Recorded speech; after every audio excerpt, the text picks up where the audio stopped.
US president Donald ട്രംപിന്റെ പൊള്ളയായ വാദങ്ങൾക്ക് ഇറാനിൽ നിന്നും തിരിച്ചടി.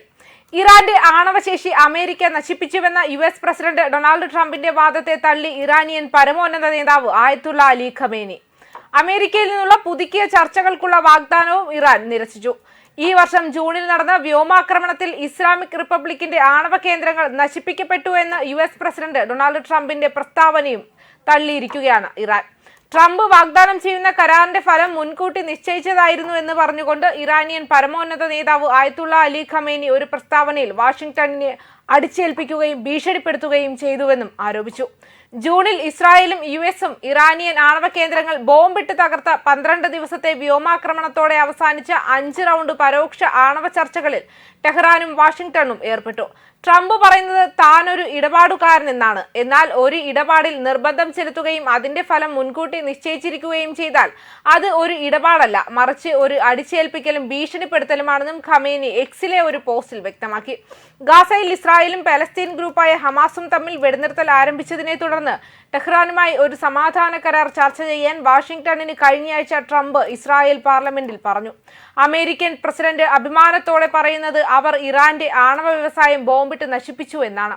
ശരി, സ്വപ്നം കാണൂ, ഖമേനി പറഞ്ഞു.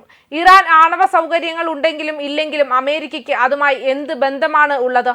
ഈ ഇടപെടലുകൾ അനുചിതവും തെറ്റും നിർബന്ധിതവുമാണ്. യുറേനിയം സമ്പുഷ്ടീകരണത്തിലൂടെ ഇറാൻ രഹസ്യമായി ഒരു ആണവ ബോംബ് വികസിപ്പിക്കാൻ ശ്രമിക്കുന്നതായി പാശ്ചാത്യ ശക്തികൾ ആരോപിക്കുകയും അത്തരം പ്രവർത്തനങ്ങൾ അവസാനിപ്പിക്കണമെന്ന് ആഗ്രഹിക്കുകയും ചെയ്യുന്നു. സമ്പുഷ്ടീകരണ ആയുധമാക്കാൻ ശ്രമിക്കുന്നത് ടെഹ്റാൻ നിഷേധിക്കുന്നു. ഈ പരിപാടിക്ക് സിവിലിയൻ ഊർജ്ജ ആവശ്യങ്ങൾ മാത്രമാണ് ഉള്ളതെന്നും പറയുന്നു. ഇറാൻ ഒരു മൃദുയുദ്ധത്തിലാണെന്ന് ഖമേനി അവകാശപ്പെട്ടു.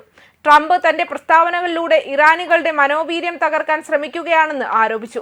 ഒരു മൃദുയുദ്ധത്തിൽ ശത്രു ജനങ്ങളെ വിഷാദത്തിലാക്കാനും അവരുടെ സ്വന്തം കഴിവുകളെക്കുറിച്ചുള്ള എല്ലാ പ്രതീക്ഷകളും നഷ്ടപ്പെടുത്താനും ശ്രമിക്കുന്നു.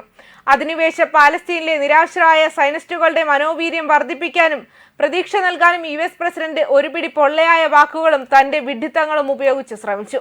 അധിനിവേശ പാലസ്തീനിലേക്കുള്ള US പ്രസിഡന്റിന്റെ യാത്രയെക്കുറിച്ചുള്ള എന്റെ വിശകലനമാണിതെന്നും അദ്ദേഹം വ്യക്തമാക്കി. ഇറാനും ഇസ്രായേലും തമ്മിലുള്ള 12 ദിവസത്തെ യുദ്ധത്തിൽ ഇസ്രായേലി സൈന്യത്തിന് കടുത്ത പ്രഹരമേൽക്കേണ്ടി വന്നു. അവർക്കത് വിശ്വസിക്കാൻ പോലും കഴിഞ്ഞില്ല. അവർ അത് പ്രതീക്ഷിച്ചിരുന്നില്ല. അവർക്ക് പ്രതീക്ഷ നഷ്ടപ്പെട്ടു. അമേരിക്കൻ പ്രസിഡന്റ് അധിനിവേശ പാലസ്തീനിലെ നിരാശയിൽ നിന്നും അവരെ കരകയറ്റാൻ പോയി എന്ന് ഇറാൻ നേതാവ് അവകാശപ്പെട്ടു. ഇറാനിയൻ മിസൈലുകൾക്ക് സയനിസ്റ്റ് ഭരണകൂടത്തിന്റെ നിരവധി പ്രധാന കേന്ദ്രങ്ങളുടെ ആഴങ്ങളിലേക്ക് തുളച്ചുകയറി അവയെ നശിപ്പിക്കാൻ കഴിഞ്ഞുവെന്നും അദ്ദേഹം പറഞ്ഞു. അമേരിക്കയെ ഭീകര രാഷ്ട്രമെന്ന് വിശേഷിപ്പിച്ച ഖമേനി ഗാസയിൽ നടക്കുന്ന യുദ്ധകുറ്റകൃത്യങ്ങളിൽ വാഷിംഗ്ടണാണ് പ്രധാന പങ്കാളിയെന്ന് ആരോപിച്ചു.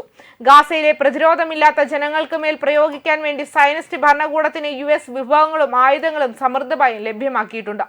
ഈ കുറ്റകൃത്യത്തിൽ അമേരിക്കയും പങ്കാളിയാണ്. ഭീകരതയ്ക്കെതിരെ പോരാടുകയാണെന്ന് US പ്രസിഡന്റ് പറയുന്നു. എന്നാൽ ഈ ആക്രമണത്തിൽ 20,000-ലധികം കുട്ടികളും ശിശുക്കളും രക്തസാക്ഷികളായി എന്നും അദ്ദേഹം പറഞ്ഞു. അമേരിക്കൻ പ്രസിഡന്റ് പറയുന്നത് അവർ ഭീകരതയ്ക്കെതിരെ പോരാടുകയാണെന്നാണ്. 4 വയസ്സ് 5 വയസ്സ് പ്രായമുള്ള കുട്ടികൾ, നവജാത ശിശുക്കൾ, നിങ്ങൾ അവരിൽ 20,000-ലധികം പേരെ കൊന്നൊടുക്കി. ഈ കുട്ടികൾ തീവ്രവാദികളായിരുന്നോ? നിങ്ങളാണോ തീവ്രവാദികൾ? ഐസിസ് പോലുള്ള ഭീകര സംഘടനകളെ സ്പോൺസർ ചെയ്യുന്നതും പശ്ചിമേഷ്യയിൽ അവയെ അഴിച്ചുവിടുന്നതും അമേരിക്കയാണെന്ന് ഇറാൻ നേതാവ് ആരോപിക്കുകയും ചെയ്തു. ഇറാഖിലും സിറിയയിലും മുൻപ് വലിയ പ്രദേശങ്ങൾ നിയന്ത്രിച്ചിരുന്ന സഫലി ജിഹാദി ഭീകര സംഘടനയായ Islamic State of Iraq and the ലെവന്റിനെ സൂചിപ്പിക്കാൻ ഉപയോഗിക്കുന്ന പദമാണ് IS. നിങ്ങളാണ് US ISനെ സൃഷ്ടിച്ചത്. പശ്ചിമേഷ്യയിൽ അഴിച്ചുവിട്ട തീവ്രവാദികൾ. ഒരു ദിവസം അവരെ ഉപയോഗിക്കുന്നതിനായി നിങ്ങൾ അവരെ കരുതി വെച്ചിരിക്കുന്നു. ISന് ഘടകങ്ങളിൽ പലതും നിലവിൽ USന്റെ നിയന്ത്രണത്തിലാണ്. ഇപ്പോൾ വേണമെങ്കിലും എവിടെ വേണമെങ്കിലും ഉപയോഗിക്കാൻ വേണ്ടി അവരെ എവിടെയെങ്കിലും തടവിലാക്കിയിരിക്കുകയാണെന്നും അദ്ദേഹം പറഞ്ഞു. ഏത് രാജ്യത്തിന് ആണവ വ്യവസായം നടത്താമെന്ന് നിർദ്ദേശിക്കാൻ വാഷിംഗ്ടണിന് എന്ത് അധികാരമാണ് ഉള്ളതെന്നും ഖമേനി ചോദിച്ചു. ലോകത്തിൽ നിങ്ങൾക്ക് എന്ത് സ്ഥാനമാണുള്ളത്? ഇറാന് ആണവശേഷിയും ആണവ വ്യവസായവും ഉണ്ടോ ഇല്ലയോ എന്നത് അമേരിക്കയുടെ കാര്യമാണോ എന്നും അദ്ദേഹം തുടർന്നും ചോദിക്കുകയും ചെയ്തു. ന്യൂസ് ഡെസ്ക് കർമ്മ ന്യൂസ്.